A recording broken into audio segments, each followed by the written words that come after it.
Aleluya. Gracias, Señor. Vamos a orar para recibir la palabra del Señor. Amén.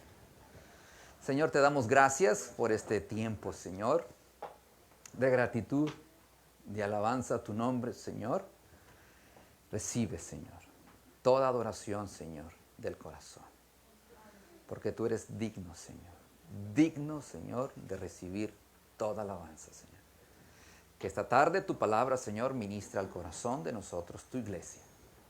Gracias por el portador, Señor, porque sabemos que ya has hablado a su vida también, Padre. Que lo que tú has puesto en el corazón, Espíritu Santo, Señor, sea para nosotros aquí en este lugar. Y para los hermanos que escuchan, Señor, a través de las redes sociales, Señor. Que tu palabra también, Señor, pueda ministrar sus vidas como lo haces con nosotros, Señor. Dándote gracias y que el poder de tu Espíritu Santo, Señor, sea, Señor, guiando nuestras vidas. En el nombre de Jesús oramos. Amén. Dele gloria a Dios. Dele gloria a nuestro Dios.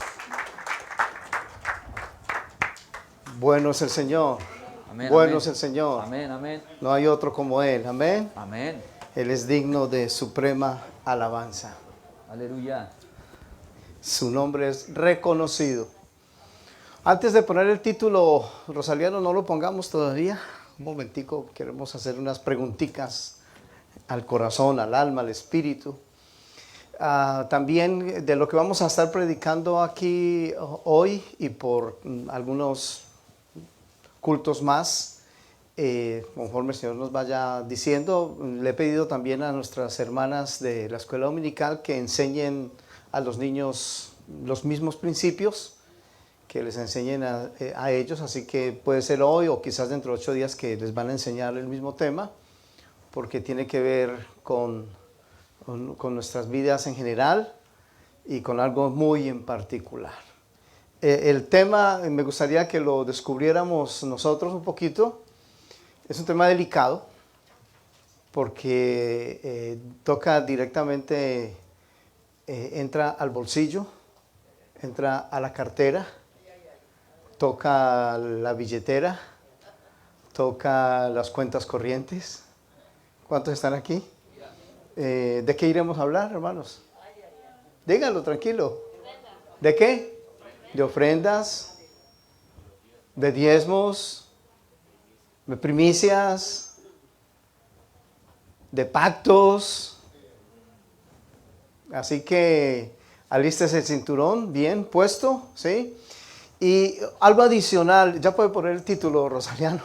Algo adicional, amados hermanos, es algo en lo que insistimos todo el tiempo. A veces lo damos como un simple anuncio o un sencillo anuncio, pero debemos acostumbrarnos como iglesia en un momento dado a la disciplina de escribir, por lo menos de tomar nota de algunas cosas. Yo mismo estoy un poquito preocupado porque no tengo la agenda de este año todavía. Normalmente la traemos de mi país, no ha sido posible que llegue todavía. Ya pueden ir los niños a la clase, pero tengo por aquí algo en lo que estoy escribiendo todas las notas para este año y cuando llegue la agenda trataré de escribir. De lo que vamos a estar predicando, repito, por algunos cultos, es una pregunta que lo hacen otros hermanos de otras congregaciones, que lo hacen inclusive hermanos de la misma congregación, que lo hace la iglesia en el mundo actual, que la hacen, usted se encuentra con algún hermano y en su iglesia hablan de ese tema, predican de ese tema. Y sería muy interesante que usted pudiera tener, obviamente, por lo menos los conceptos generales y la claridad para poder hablar de la escritura de estos temas que tienen que ver con nuestras economías, ¿ya? Porque desafortunadamente, amados hermanos, se levanta en el mundo, como el tema es muy delicado, profundamente delicado. Entonces, el tema en general es que los pastores se enriquecen con los diezmos y con las ofrendas, que los pastores se enriquecen con los dineros que se dan. Eso es una cosa que es normal y no solamente esos comentarios surgen, sabemos que son así, sino muchos otros temas.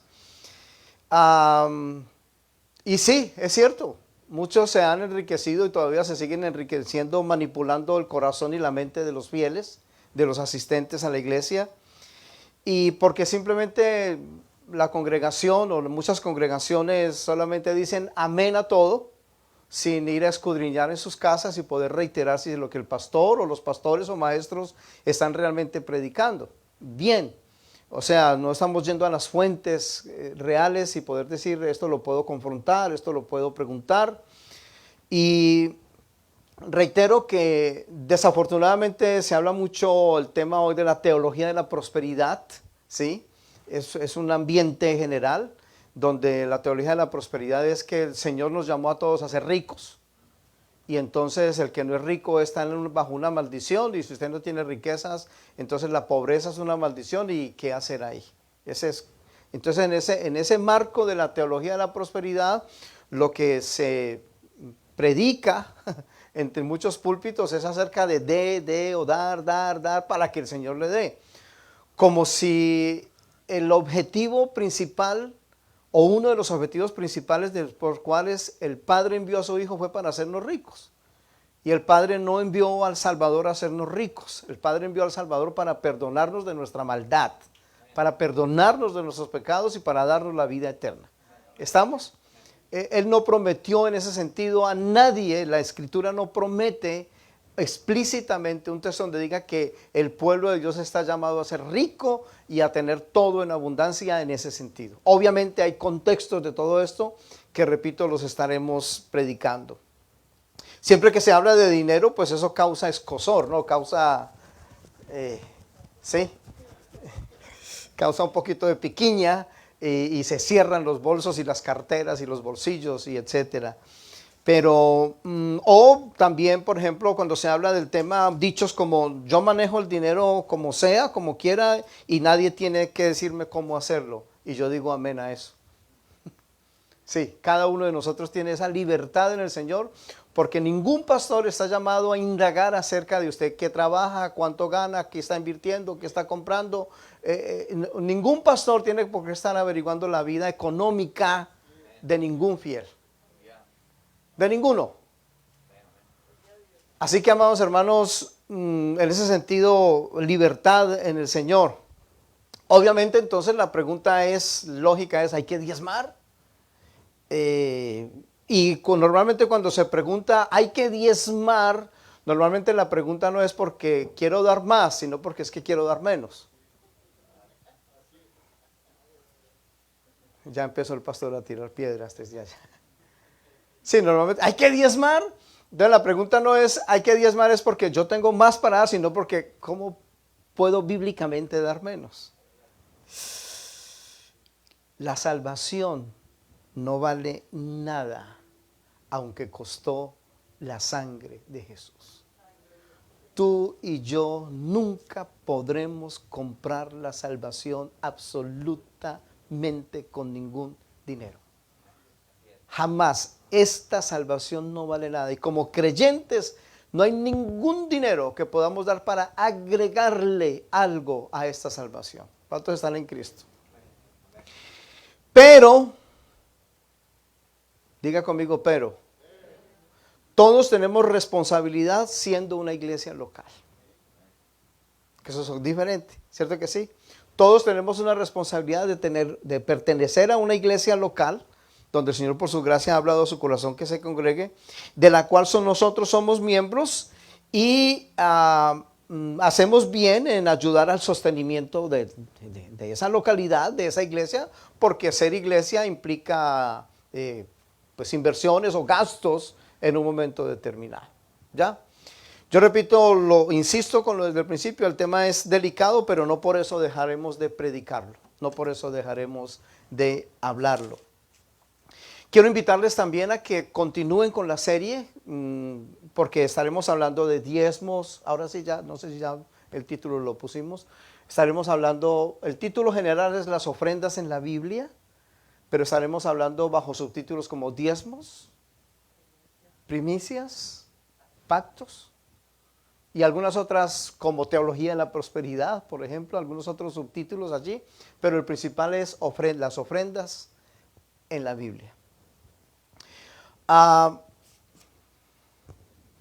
También algunas cosas antes de iniciar en el tema como tal, y vuelvo y repito, sería interesante que por lo menos los textos principales usted los pueda escribir y podemos hablar un poquito de esos contextos para en el momento de hablar con alguien poder tener claridad de si es esto y de esta manera lo que la escritura enseña.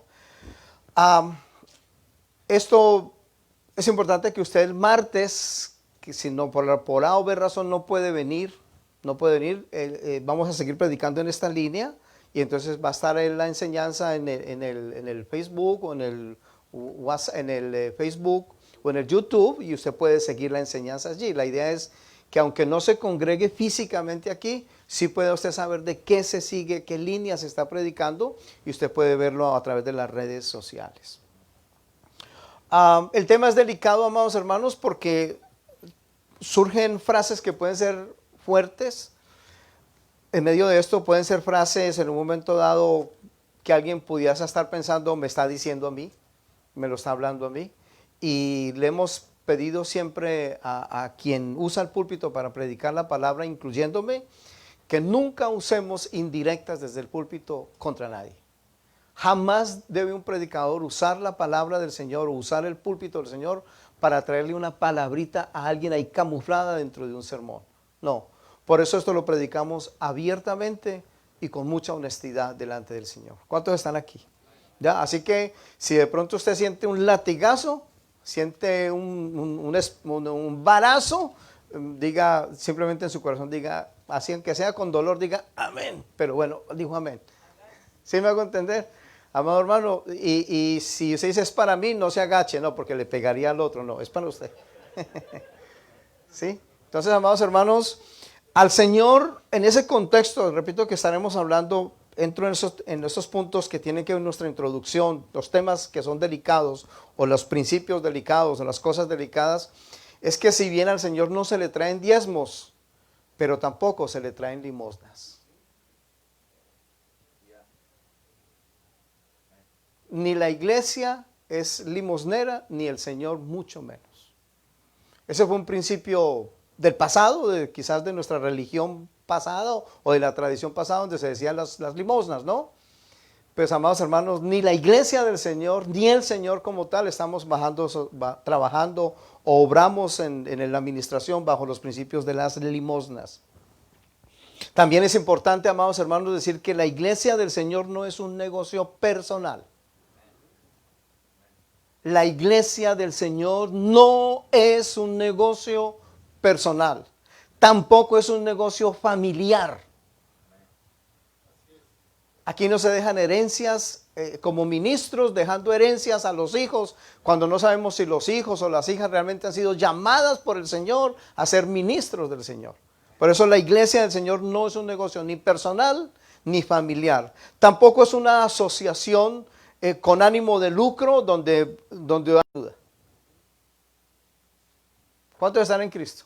Nosotros no, ese no es nuestro asunto, es predicar la palabra, todo el consejo de Dios. Y uno de esos términos de la Escritura tiene que ver con ofrendas. Y como es un tema delicado, no por ser delicado dejaremos de predicarlo. Yo no estoy bravo con ninguno. ¿Cuántos están en Cristo? No es un negocio personal, no es una empresa familiar. Esto no es un asunto de que yo le dejo esto a mi mejor amigo. Porque esto no se trata de ser amigos en un sentido como que sí, obviamente hay una amistad en el Señor. Pero por encima de eso es el llamado del Señor a hacer la voluntad del Señor.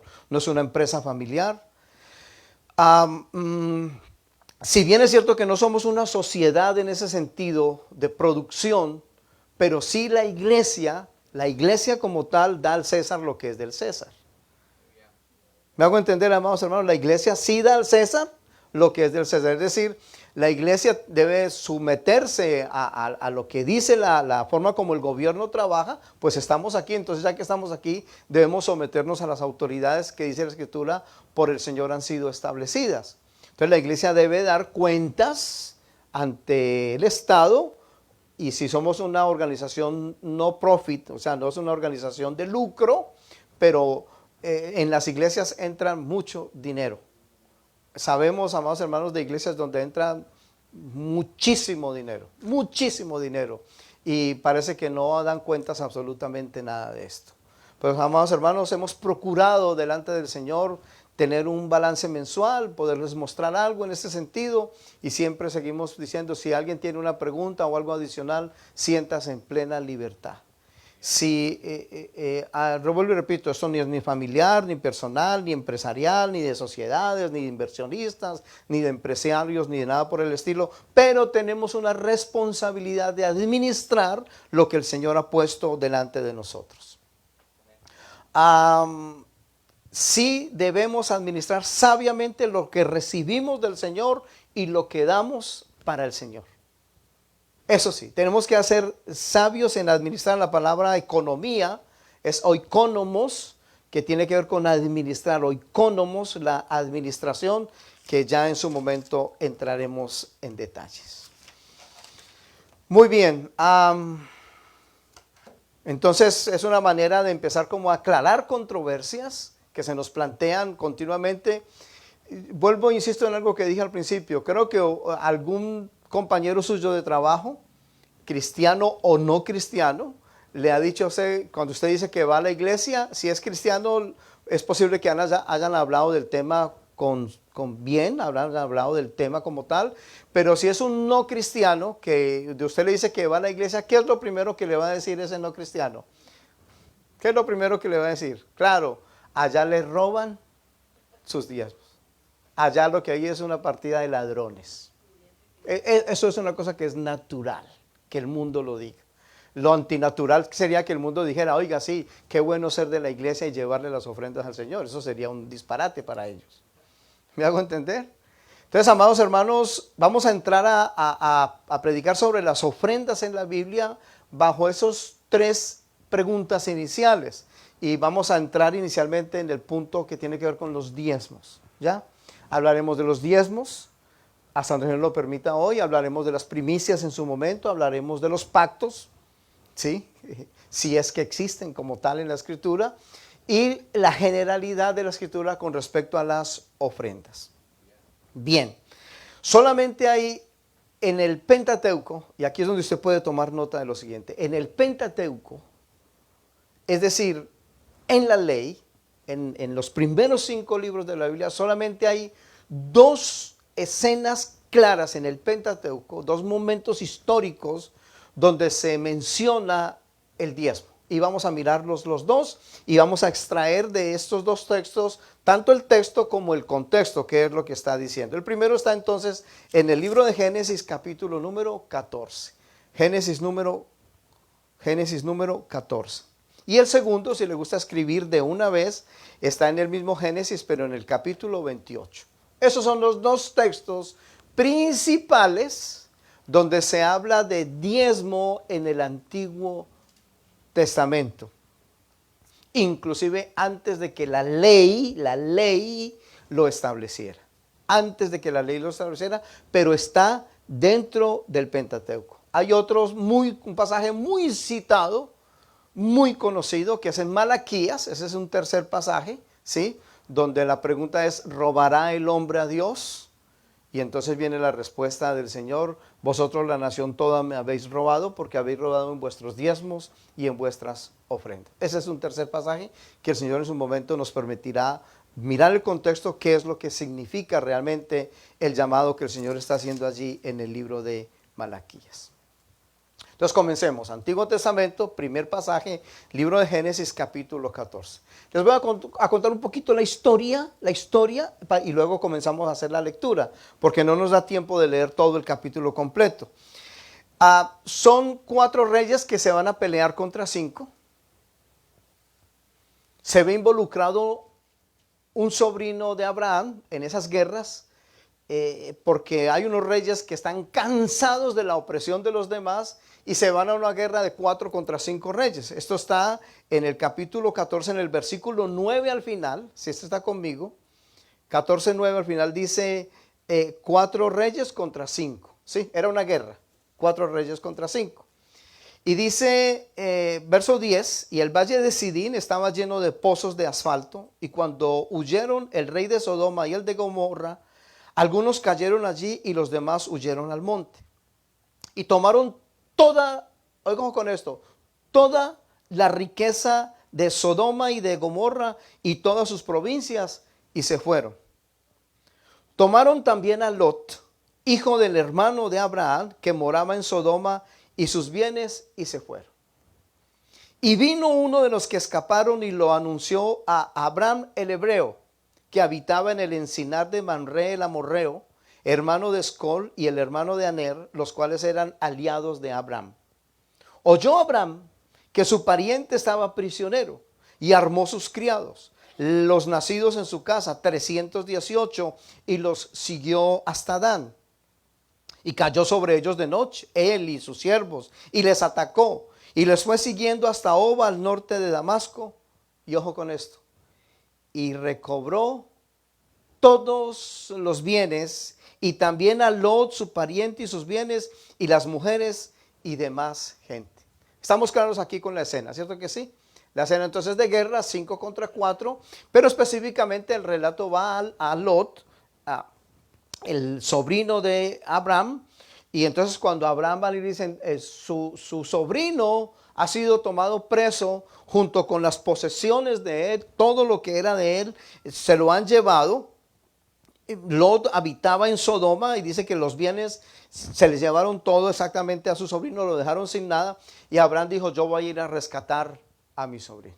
Ese es el relato que hemos leído. Y el relato dice, concluye diciendo, bueno, fue, les ganó, les quitó las posesiones, recobró los bienes, dice el versículo 16, todos los bienes los recobró, los de Lot, los de sus parientes y sus bienes, y las mujeres y demás gente. O sea, el hombre fue y le quitó no solamente a los que se habían en esa guerra llevado todo, Abraham va y conquista. Versículo 17, para que tengamos el cuadro completo. Cuando volvía de la ruta de Kedor Laomer y de los reyes que con él estaban, salió, ¿cuál salió? El rey de Sodoma, que era donde habitaba Lot. Ojo con eso. Con él salió el rey de Sodoma a recibirlo al valle de Sabe, que es el valle del rey. ¿Quién salió a recibirlo? El rey de Sodoma, que era donde estaba Lot, el sobrino de Abraham. Verso 18. Entonces Melquisedec, rey de Salem y sacerdote del Dios Altísimo, sacó pan y vino y le bendijo diciendo, bendito sea Dios Abraham del Dios Altísimo, creador de los cielos y de la tierra, y bendito sea el Dios Altísimo que entregó tus enemigos en tu mano. Y le dio a Abraham los diezmos de todo. ¿De todo qué? De todo lo que él había recuperado, ¿cierto que sí? Los diezmos de todo lo que le habían quitado a Lot, se le habían llevado a Lot, él fue y lo recuperó todo, y de ese botín que él recuperó, de ese botín le dio los diezmos a Melquisedec. Ahorita hablaremos un rato de esto más. Dice el verso 21, entonces el rey de Sodoma, otra vez, el rey de Sodoma, ojo con esto, dijo a Abraham, dame las personas y toma para ti los bienes. ¿Qué es lo que le está diciendo? Todos los que tú preparaste para ir a la guerra y que recuperaste, ¿sí? Que la cantidad exactamente está en el 318. Quédate con los 318, le dice el rey de Sodoma a Abraham, quédate con ellos. Dame las personas y toma para ti los bienes. ¿Cuáles bienes? Los que había recuperado. Ya le había entregado el diezmo a Melquisedec, de eso hablaremos ahora. Pero todavía le quedaba un 90%, por así decirlo. Pero el rey de Sodoma le quiere hacer un juego, un trueque, diciéndole, no me dé los bienes. A mí me interesan las personas, porque son personas de guerra. Son personas que pueden ir a conquistar otros territorios. Son gente que ya sabe cómo conquistar. Entonces el rey de Sodoma ve ganancia en las personas y a él no le interesaba recuperar los bienes que se les habían llevado. ¿Estamos claros hasta aquí? ¿Cierto que sí? Muy bien. Miren la respuesta de Abraham, versículo 22. Otra vez, entonces, el 21, entonces el rey de Sodoma dijo a Abraham, dame las personas y toma para ti los bienes. Y respondió Abraham al rey de Sodoma, he alzado mi mano a Jehová Dios Altísimo, creador de los cielos y de la tierra, que desde un hilo hasta una correa de calzado, nada tomaré lo que es tuyo, para que no digas, yo enriquecí a Abraham. Excepto solamente lo que comieron los jóvenes y la parte de los varones que fueron conmigo, Aner, Escol y Manré, los cuales tomaron su parte. Entonces, iglesia, ¿de qué dio los diezmos Abraham? Del botín recuperado. No lo dio de las riquezas de él. No lo dio de lo que Abraham ya era dueño. ¿Me hago entender?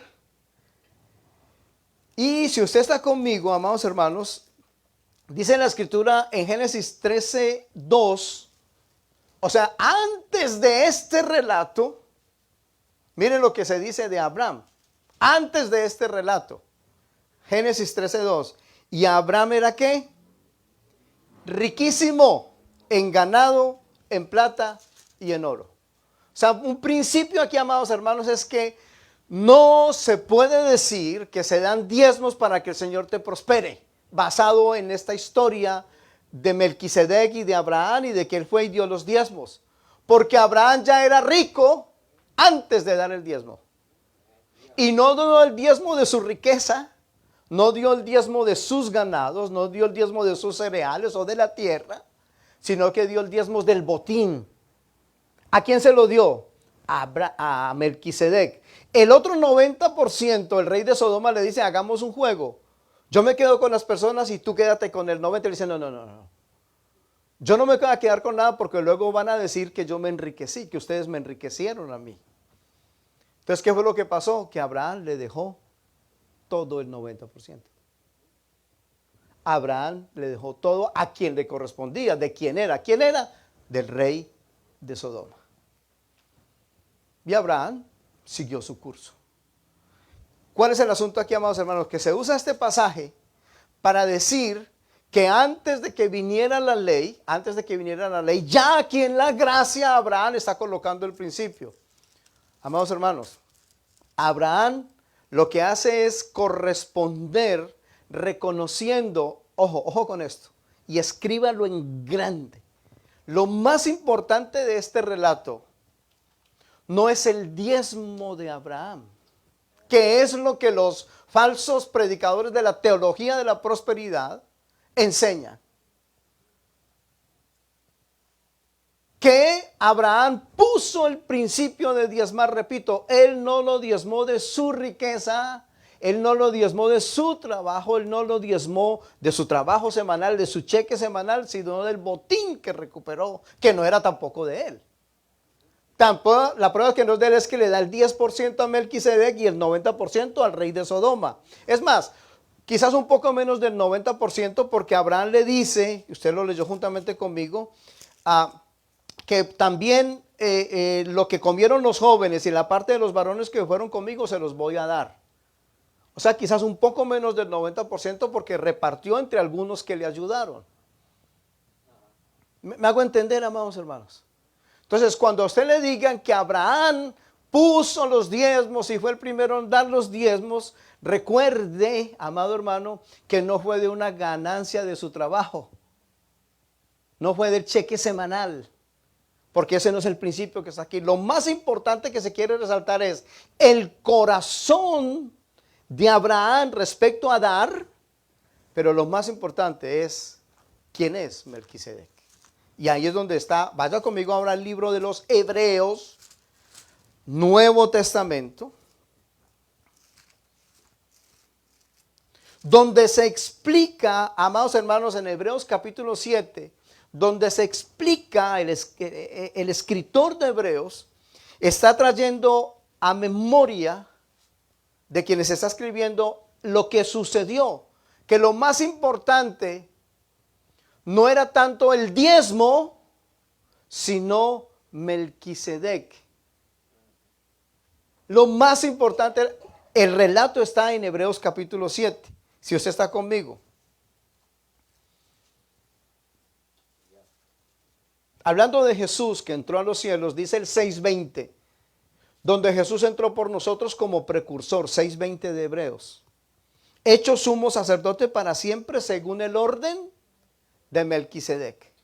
Porque este Melquisedec, rey de Salem, sacerdote del Dios Altísimo, que salió a recibir a Abraham, que volvía de la derrota de los reyes, y le bendijo, a quien asimismo dio a Abraham los diezmos de todo, cuyo nombre significa primeramente rey de justicia y también rey de Salem. Esto es rey de paz, sin madre, sin genealogía, que ni tiene principio de días ni fin de vida, sino hecho para siempre, semejante al Dios Altísimo, permanece sacerdote para siempre. Y remarque el versículo 4. Considerad pues cuán grande era este a quien Abraham el patriarca dio diezmos. ¿De qué? Del botín. Lo que quiere resaltar el escritor de Hebreos es que en lo principal de eso que sucedió no fue la vida de Abraham, aunque es el patriarca, y de eso tiene su parte. No es la derrota en sí misma, ni siquiera es el botín en sí mismo, sino que dice el verso 4, considera pues cuán grande era este. Es decir, lo que se quiere resaltar de la historia que leímos de Génesis es quién es Melquisedec. Es lo más importante. Permítame decirlo un poquito en términos jocosos, si me lo permite. Cuando alguien dice, es que hay que dar los diezmos como Abraham los dio, y se usa ese pasaje de Génesis porque Abraham dio los diezmos de todo, recuerde, usted va a decir de qué se trata, entonces va a decir, bueno, ¿y dónde está Melquisedec?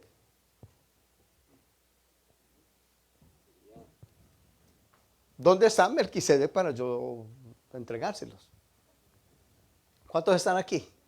Porque si nos vamos a quedar solamente con el pasaje de los diezmos de todo, entonces estamos violentando el contexto. Estamos simplemente usándolo para una conveniencia, como yo decía al principio, personal o familiar o comercial o etcétera. Pero amados hermanos, lo más importante que se quiere resaltar en Hebreos no es tanto la guerra, el botín, la trama que hubo, ni a Lot mismo, ni a Abraham mismo, sino que había uno más grande, que era Melquisedec, que representa al Señor Jesús.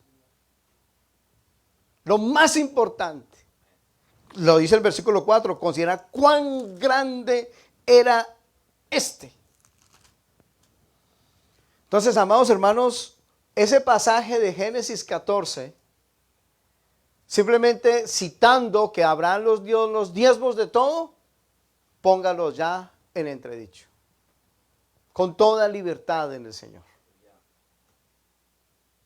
Vuelvo y repito, se quiere resaltar, ¿qué es lo que se quiere resaltar? A Melquisedec. Uno que apareció sin genealogía, nadie sabía quién era, pero está representando a Jesús, que es el verdadero precursor, a quien tenemos que darle, si lo ponemos en términos así, mucho más que un sencillo o un simple diezmo. Tenemos que darle toda nuestra vida. Es decir, nuestra vida vale más que un diezmo. ¿Cuántos están aquí? O permítame decirlo de esta otra manera, hablando de uno más grande, del Señor Jesús, de Él que es el todo. Jesús no se dio el diezmo, Él se dio entero. ¿Cuántos están en Cristo? Entonces yo también tengo que darme entero para Él, completo para Él. Toda mi vida enteramente para Él, en gratitud, en reconocimiento por su obra de salvación. Como los tiempos pasan y de una manera increíble, luego hablaremos más detalles de este, pero el segundo texto en Génesis capítulo 28. En Génesis capítulo 28, amados hermanos, nos encontramos la historia de Jacob en Betel.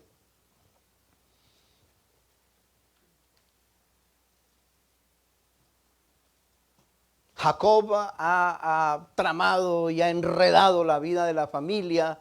Todos recordemos su mismo nacimiento, luego cuando con Esaú hizo la jugarreta para quedarse con la primogenitura. Pero recordemos esta escena porque también se menciona allí la palabra diezmo. Dice versículo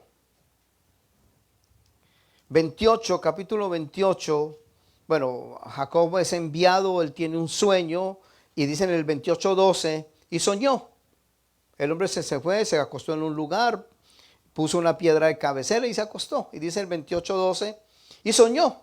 Y aquí una escalera que estaba apoyada en tierra y su extremo tocaba en el cielo. Y aquí ángeles de Dios que subían y descendían por ella. Y aquí que el Señor estaba en lo alto de ella, de la escalera. El cual dijo, yo soy el Señor, el Dios de Abraham tu padre y el Dios de Isaac.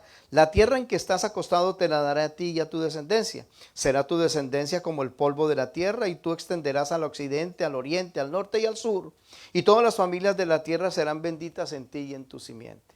Y aquí yo estoy contigo y te guardaré por donde quiera que fueres y volveré a traerte a esta tierra, porque no te dejaré hasta que haya hecho todo lo que he dicho. Y despertó Jacob de su sueño y dijo, ciertamente el Señor está en este lugar y yo no lo sabía. Y tuvo miedo y dijo, cuán terrible es este lugar, no es otra cosa que casa de Dios y puerta del cielo. Y se levantó Jacob de mañana y tomó la piedra que había puesto de cabecera y la alzó por señal y derramó aceite encima de ella. Y llamó el nombre de aquel lugar Betel, aunque Luz era el nombre de la ciudad primero.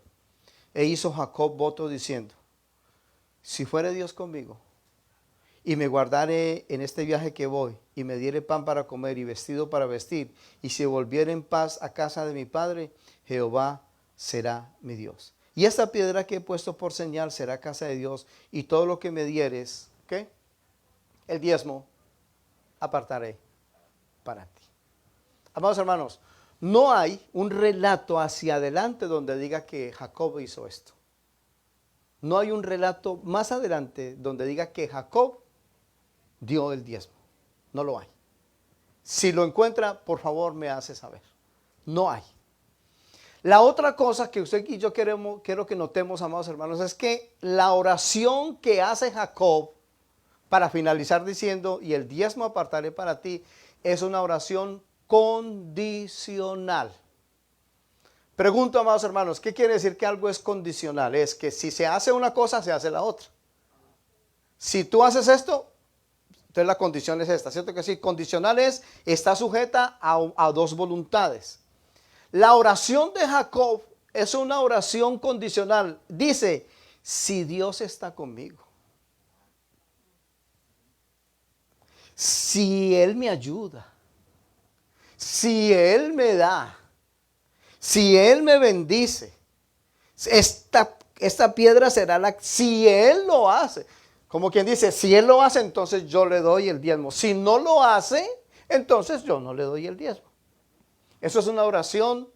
Alguien dijo que esta es una oración de alguien que está pensando sacar un usufructo de alguna cosa de Dios cuando no ha entendido el amor de Dios.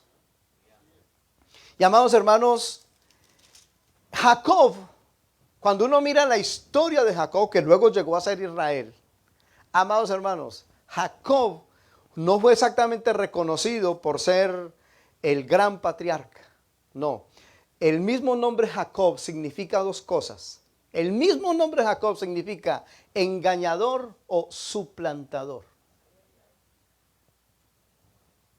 O sea, el mismo Jacob tiene encima una cosa que por él mismo no puede desligarse, y es que a él se le llama suplantador o engañador. ¿Acaso no recordamos que cuando estaban haciendo se pegó de los pies? ¿Cierto que se acuerdan de Esaú? ¿Sí es de Esaú? ¿Están conmigo?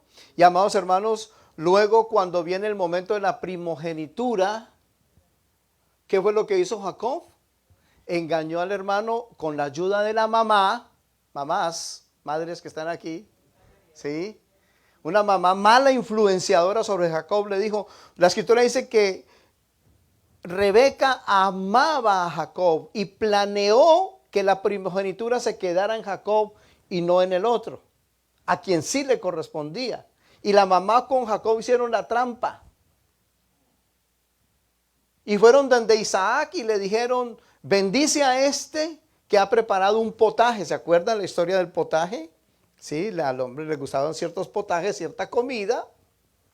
Ella le preparó la comida mientras que el otro se fue de casa a buscar para luego preparar la comida. No sé si me hago entender con esta historia. Pero amados hermanos, en los relatos anteriores a este capítulo 28, la vida de Jacob es una vida de una trama de engaños terribles. Y aquí viene a ponerle condiciones al Señor. La condición es que si tú me das, entonces yo doy el diezmo.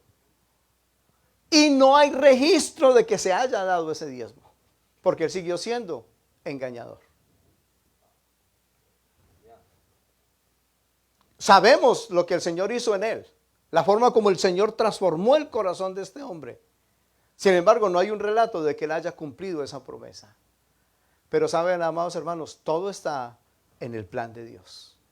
Entonces, hay dos pasajes, si se quiere, de dos patriarcas, de dos principales en el Pentateuco, que son Abraham y Jacob. Y en ninguno de los dos se está implementando el diezmo como un requisito como tal. Luego viene la ley en Moisés, y ya en Moisés ya sí se establece el diezmo, pero bajo ciertos parámetros muy claros. Pero en el Nuevo Testamento, que ese no lo vamos a predicar hoy en plenitud, pero en el Nuevo Testamento no hay ni una sola referencia en todo el Nuevo Testamento a que el diezmo sea un principio en la iglesia del Señor.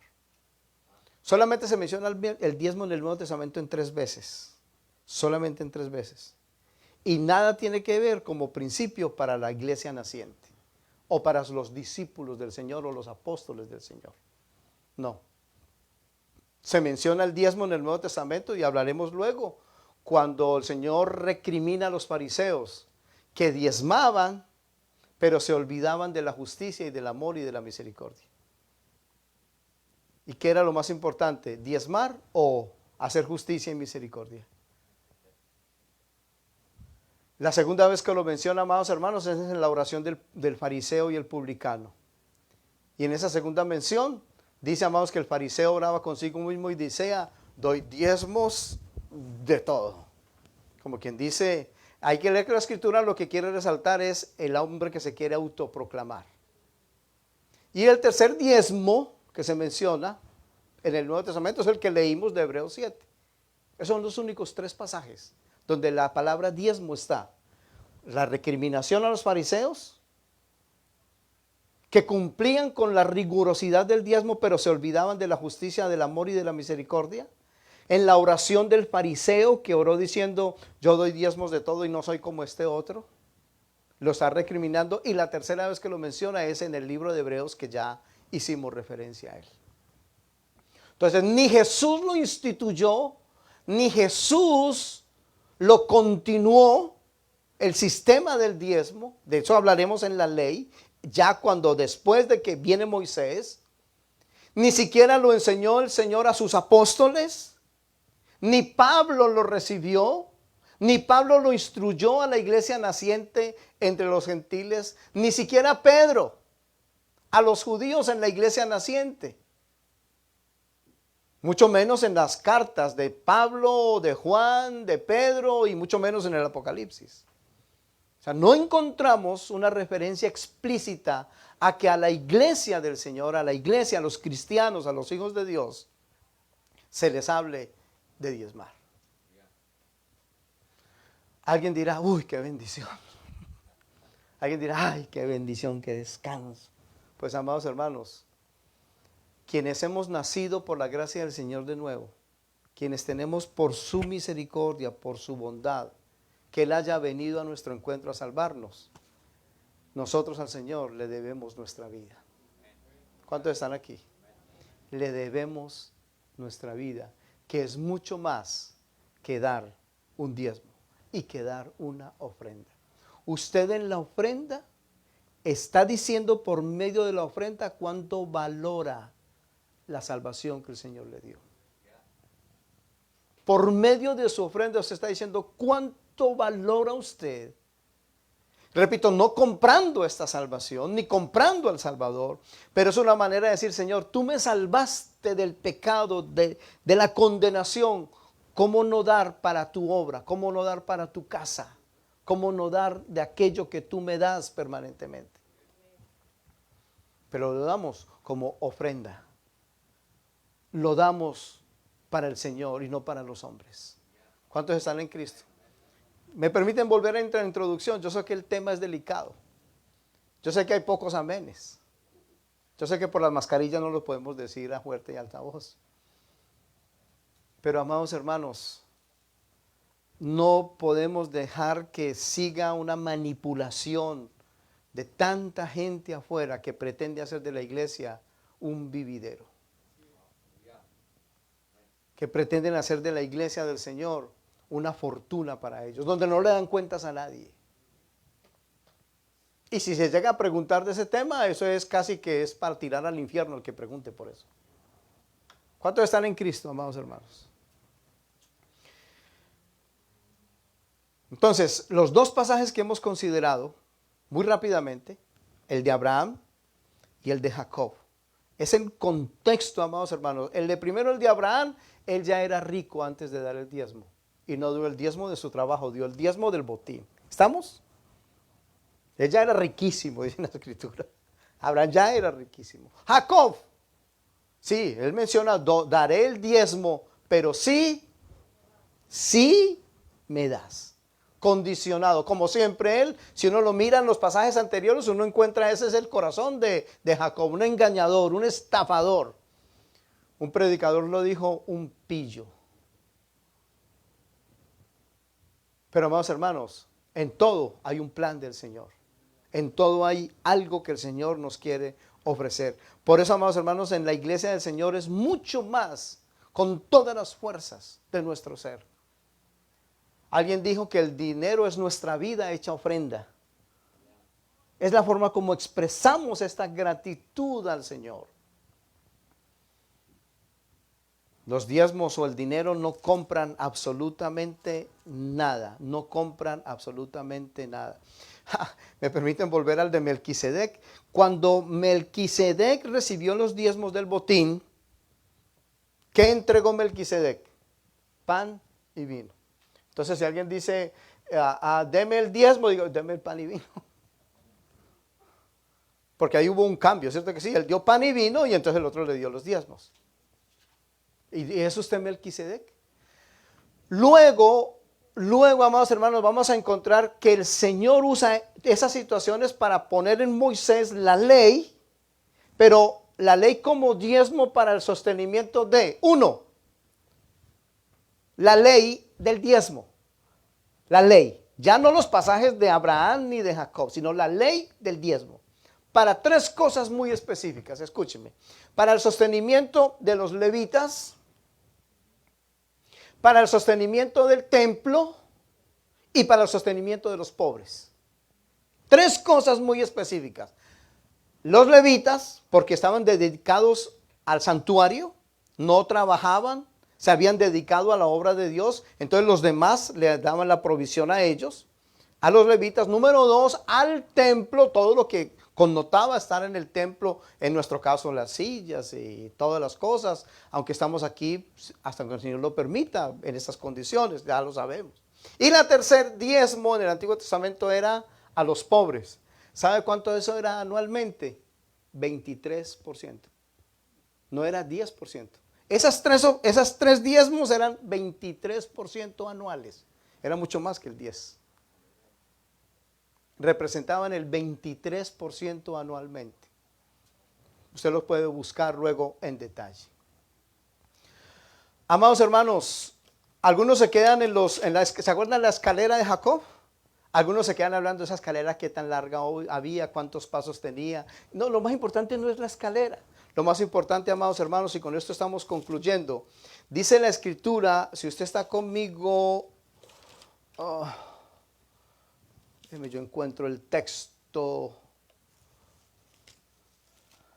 en Lucas, al principio de Lucas, ayúdeme a encontrar donde se menciona a los ángeles y donde el Señor dice que Él es el que está allí, como el que unió, es en Juan capítulo 1, Juan, Evangelio de Juan capítulo 1, versículo 51.